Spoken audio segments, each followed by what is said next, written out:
Welcome back to That Time When. Over 2019, Lee Sargent beamed in for a Talkin Trek series of podcasts where we dived into each of the series in the franchise. Today, it's the animated adventures.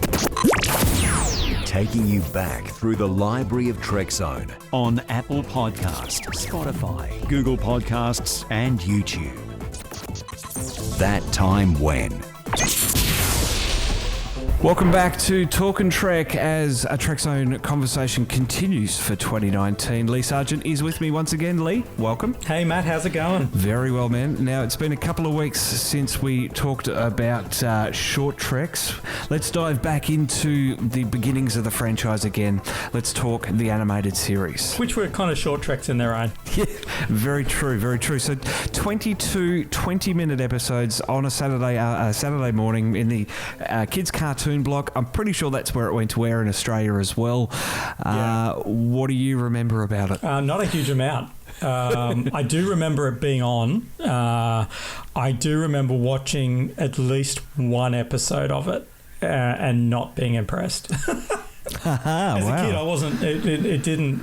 There was better cartoons on when I was a kid. Like, this is the era of Transformers. Voltron, GoBots, whatever type of thing. Like, so it was kind of for my childhood, it was a golden age of cartoons, and you couldn't compare this kind of 70s Star Trek animation with, say, Robotech at the time.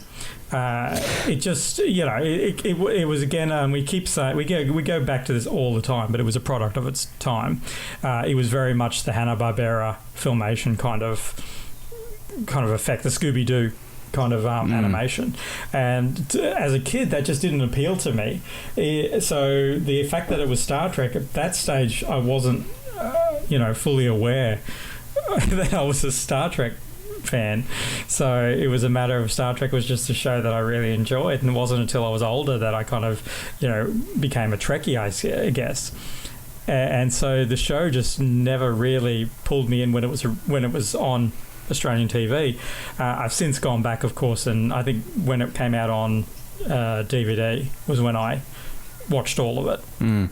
Yep, same here as well. I do remember it, I think it was on Channel 7 for us, and Saturday afternoons. What I remember most about the actual broadcast was confusion.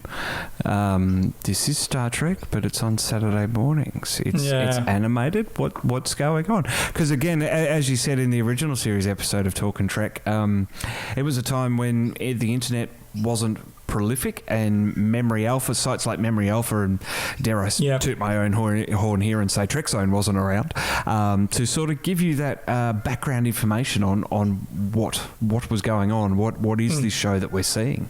And it was interesting, I was just reading a quote from Memory Alpha which said that Filmation, the guys that produced the animated series, defined animation economy because they reused shots again and again, reduced the character movements to a minimum. Which sometimes was a bit clumsy because characters would stand completely still for minutes at a time. Well, I remember the running. Oh yes, and that's actually when you said, what do you remember? That's what I remember as a child. Is I remember the music and the running. Yes, because the running is so unnatural. Lean the character forward and spin and blur the background. Pretty much. So it was. I look, and I think what's interesting is when you go back and watch the show again, the stories are a lot more sophisticated than warranted. This animated show, like this story, they didn't drop the quality of the stories.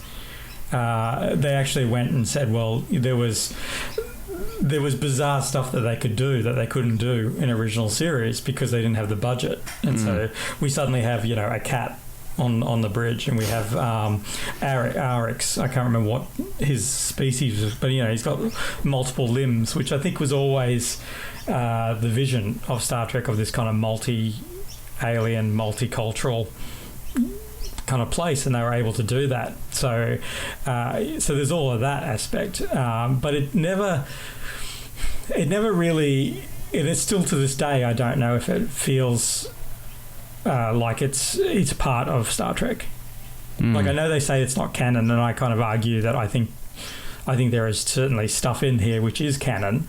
Well, apparently they changed their mind on that when StarTrek.com added it back in, or added it to the website in the early 2000s. So cool. It is canon now, apparently. Are you watching us on YouTube? Click the link in the description to catch this interview in full now. Maybe you're listening to us on your favourite podcast app. Then beam over to our official watch page and click the link there. Keep up to date with Twitter. Catch new podcasts daily on YouTube. Plus, we're beaming to your favourite podcast app 5 days a week. Just search for Trekzone and subscribe.